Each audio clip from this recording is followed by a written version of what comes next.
मैं किसी में फर्क नहीं करता, ना रागी में ना बैरागी में, ना अम्मा में ना अम्मी में, ना खबर बनाने वाले में ना खबर बनने वाले में, ना कर्म में ना करामात में, ना पूरब में ना पश्चिम में, ना उत्तर में ना दक्षिण में, ना इंसान में ना बेजुबान में, ना सेवा में ना भगवान में। मैं पानी हूँ, मैं किसी में फर्क नहीं करता। इसीलिए एस्ट्रल पाइप्स, जो 25 सालों से समर्पित है साफ पानी पहुंचाने के लिए, बिना कोई फर्क किए, भारत का भरोसेमंद पाइप एस्ट्रल। नमस्कार, आप देख रहे हैं nature times world India news और मैं हूं सुमित जुनेजा। और आज सुमित डूकिया हमारे साथ में। सुमित जी के बारे में मैं आपको बता देना चाहता हूं। सुमित जी जो हैं, एक इनके लिए ये कहना कि ये एक साइंटिस्ट हैं, ये एक नेचुरलिस्ट भी हैं, ये एक कहा जा सकता है कि बायोडाइवर्सिटी संरक्षणकर्ता भी हैं, वाइल्ड लाइफ कंजर्वेशनिस्ट भी हैं, जो कि वाइल्ड लाइफ संरक्षणकर्ता भी कह सकते हैं, और बहुत कुछ इनके लिए कहा जा सकता है। नमस्कार सुमित जी। सुमित जी, कैसे कि जो आज जो प्रोग्राम जो यहाँ जयपुर में जो आयोजित हो रहा है, थोड़ा सा उसके बारे में बताएं कि ये क्या प्रोग्राम है, किस नाम से इसकी जो संस्था है और ये क्या काम करती है। धन्यवाद सुमित जी। और ये जो आज हम लोग एक सिंपोजियम करा रहे हैं, इसमें जो द हैबिटेट ट्रस्ट करके एक ऑर्गेनाइजेशन है दिल्ली में, और ये ऑर्गेनाइजेशन पूरे ऑल ओवर इंडिया में, अंडमान से लेके जम्मू कश्मीर और आप पूरा मतलब भारत के जो सारे भूभाग में वाइल्ड लाइफ के ऊपर काम करने वाले इंडिविजुअल्स और ऑर्गेनाइजेशंस को कंजर्वेशन प्रोजेक्ट्स के लिए सपोर्ट करता है। और इनका मेरे से संपर्क था, और इनका ये था कि राजस्थान की बायोडाइवर्सिटी पे और राजस्थान के जो वाइल्ड लाइफ के ऊपर काम करने वाले लोग हैं, उनके प्रपोजल्स हमारे पास में बहुत कम आ रहे हैं, और उसके लिए हमें मतलब जो है आपके साथ में जुड़ के और कुछ अवेयरनेस के लिए या पॉपुलराइजेशन करने के लिए एक प्रोग्राम करना है। तो हमने जयपुर का चयन किया। जयपुर जो है वो राजस्थान के अंदर सारे भूभाग से लोग आने के लिए मतलब कनेक्टेड है। तो जयपुर में आज हम लोग एक ये सिंपोजियम कर रहे हैं, और इसमें जो इस साल का हैबिटेट ट्रस्ट की ग्रांट, जो 3 ग्रांट है, उसमें एक कंजर्वेशन ग्रांट है, एक एक्शन ग्रांट है और एक इंडिविजुअल ग्रांट है। तो तीनों ग्रांट के अंदर क्या उसका फॉर्म भरने का प्रोसेस है, और उसमें क्या क्या फॉर्मेलिटीज करनी चाहिए, और प्रपोजल जो है वो आपके कैसे मतलब आप ये समझ लीजिए कि मोर इन्फ्लुएंसिव और साइंटिफिक तरीके से आप उसको बात को कैसे रखें कि आपका प्रपोजल जो है प्रोसेस से पास हो जाए। और मैं एक और चीज़ इसमें जोड़ना चाहूँगा कि मैंने एक स्थानीय ऑर्गेनाइजेशन है ERDS फाउंडेशन, उनको गाइड करके और प्रपोजल डेवलप करने में मदद की थी।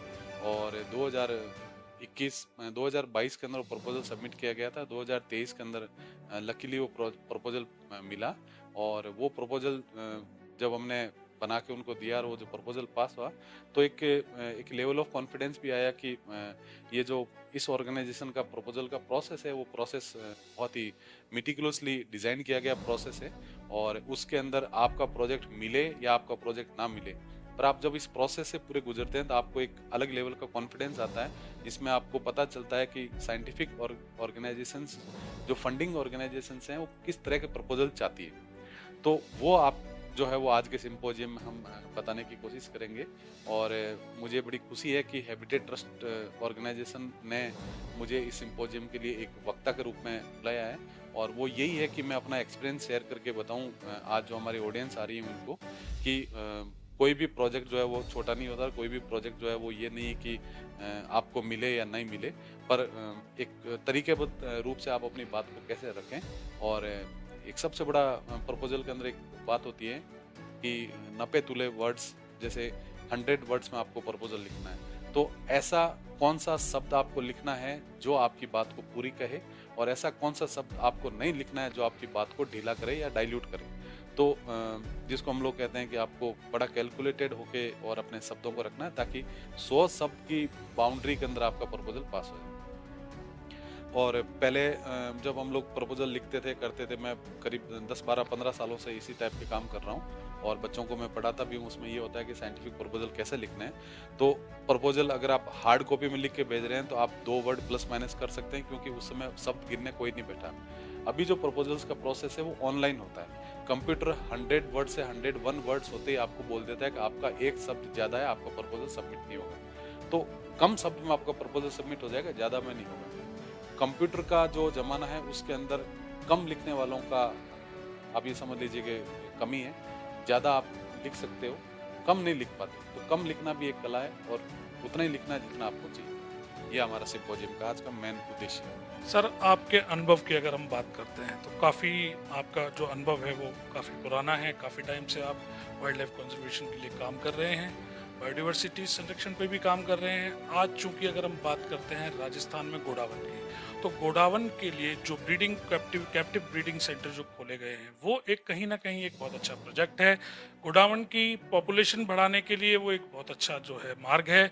लेकिन इनके हैबिटेट को संरक्षित करने के लिए क्या किया जाना चाहिए, क्योंकि आज नहीं तो कल गोडावन को कहीं ना कहीं वाइल्ड में छोड़ना होगा। उसके लिए हमें ऐसा क्या संदेश हमारे चैनल के जरिए आप देना चाहते हैं या दे सकते हैं, जिससे कि गोडावन के जो उनका जो फील्ड है जहां पर उनको कैप्टिव से छोड़ा जाएगा उनको संरक्षित किया जा सके। गोडाउन की अगर हम बात करें तो आप ये मान के चलिए कि ये एक बड़ा ही मतलब राजस्थान के लिए एक प्रेस्टीज का पॉइंट है, क्योंकि ये हमारा राज्य पक्षी है। तो जब हम किसी को भी सिरमौर करते हैं अपने सिर का ताज बनाने की कोशिश करते हैं, तो हम उसके अंदर किसी भी तरह का कोई भी डेंट, कोई मतलब दाग नहीं देखना चाहते।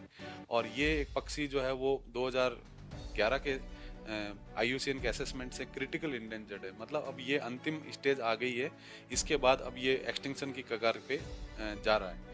तो जब IUCN का 2011 का असेसमेंट हुआ, उसके अंदर बहुत सारे कॉजेज जो कारण पता लगा के डॉक्यूमेंटेशन में आया, और उसमें ये आया कि इसकी पॉपुलेशन लगातार घट रही है और उसमें हैबिटेट का भी लॉस है और भी बहुत सारी चीज़ें थी। तो जब ये सारे हैबिटेट के पॉइंट और ये सब लगे, तो कैप्टिव ब्रीडिंग उसके अंदर एक सजेशन था कि क्योंकि पॉपुलेशन लगभग 150 के आसपास, 200 के आसपास, 2011 के अंदर तो लगभग 300 के आसपास की पॉपुलेशन की बात करते थे। फिर वो धीरे धीरे 2018 के अंदर 150 की पॉपुलेशन आ गई। तो कैप्टिव ब्रीडिंग ही एक अंतिम चारा था, जहां कम से कम हम आज कुछ ऐसे इंडिविजुअल्स अपने पास में कैप्टिविटी में तो रख लें, ताकि फ्यूचर में हम उनको बचाने के लिए ब्रीडिंग का प्रयास तो करें। तो इसलिए कैप्टिव ब्रीडिंग को कॉमन मैन की लैंग्वेज में हमने मतलब हमारी जेब के जो पैसे थे उसमें से थोड़े से पैसे हमने बचत पत्र में या FD में करके बैंक में सेव कर लिए। तो जो बचत हमने बैंक में रखी है वो बचत हमारे इमरजेंसी में काम आ सकती है। पर जो हमारा वाइल्ड पॉपुलेशन है, वो वाइल्ड पॉपुलेशन बड़ा इम्पोर्टेंट पॉपुलेशन है, जिससे हमारा कैप्टिव ब्रीडिंग का जितना भी स्टॉक हम आज बना रहे हैं, करीब जो अभी सूचनाएं आ रही है हमारे पास में वन विभाग की तरफ से कि लगभग 32 बर्ड जो हैं वो कैप्टिविटी के अंदर हमारे पास में है। और बाकी वाइल्ड के अंदर भी बहुत सारे जो इंडिविजुअल हैं वो लास्ट 1-2 साल के अंदर अच्छी ब्रीडिंग हो रही है, और उसकी वजह से इनकी पॉपुलेशन अभी भी हमारे पास में ठीक स्थिति में है। तो जब हम कैप्टिविटी के अंदर बात कर रहे हैं, तो वाइल्ड से हमें कैप्टिव एनिमल्स के लिए जेनेटिक जब हमें विगर चाहिए, जब हमें और चाहिए, तो वाइल्ड पॉपुलेशन हमारे पास में हमेशा होनी चाहिए, ताकि हमारी कैप्टिव एनिमल की पॉपुलेशन को हम लोग सप्लीमेंट कर सकें। और ये जो है वो अन्य समस्याओं का अगर हम बात करें तो इसकी जो वाइल्ड हैबिटेट है उस हैबिटेट के अंदर समस्याएं खत्म होने का नाम ही नहीं ले रही है।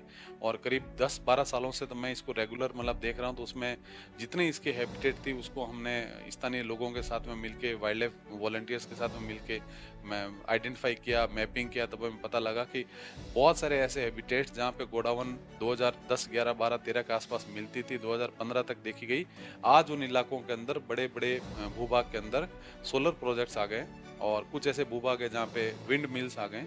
और ये हमारे जो भारत की जो बिजली की खपत है उसको पूरा करने के लिए ज़रूरी भी है, पर हम उस इलाकों में नहीं उनको लगा सकते जहाँ पे हमारा इंडेंजर्ड स्पीसीज सर्वाइवल के लिए परेशान हो रहा है। हम ऐसे एरियाज आइडेंटिफाई करके रखें जहाँ पे नेगोशिएट करने की कंडीशन हो, जहाँ वाइल्ड एनिमल्स इतना नुकसान नहीं हो रहा हो, उस इलाकों में हम इनको शिफ्ट कर सकते हैं। तो जो आज की कंडीशन ये हो रखी है कि 2015-16 तक जहाँ जीआईबी मिलती थी, आज उस इलाके के अंदर पूरा का पूरा जो हैबिटेट है वो चेंज हो गया। तो ये एक बहुत बड़ी ज्वलन समस्या के रूप में हम लोग देख रहे हैं कि कैसे इसके हैबिटेट को बचाया जा सके, और हैबिटेट जब तक नहीं बचेगी तब तक इस पक्षी का जो फ्यूचर है वो बड़ा, मतलब आप ये मान के चलिए कि अनसर्टेन हम जिसको कहेंगे, इसका फ्यूचर की हम गारंटी नहीं ले सकते, क्योंकि कैप्टिविटी के बाद में इन एनिमल्स को आप छोड़ोगे कहाँ, और छोड़ने के लिए आपको वाइल्ड हैबिटेट बचाना बहुत बहुत जरूरी है। आप थे Sumit Dukiya, assistant professor environment management Indraprastha university से। इसी तरीके की लेटेस्ट और वाइल्ड लाइफ कंजर्वेशन से रिलेटेड स्टोरीज देखने के लिए लगातार देखते रहिए nature times, wild India news. धन्यवाद।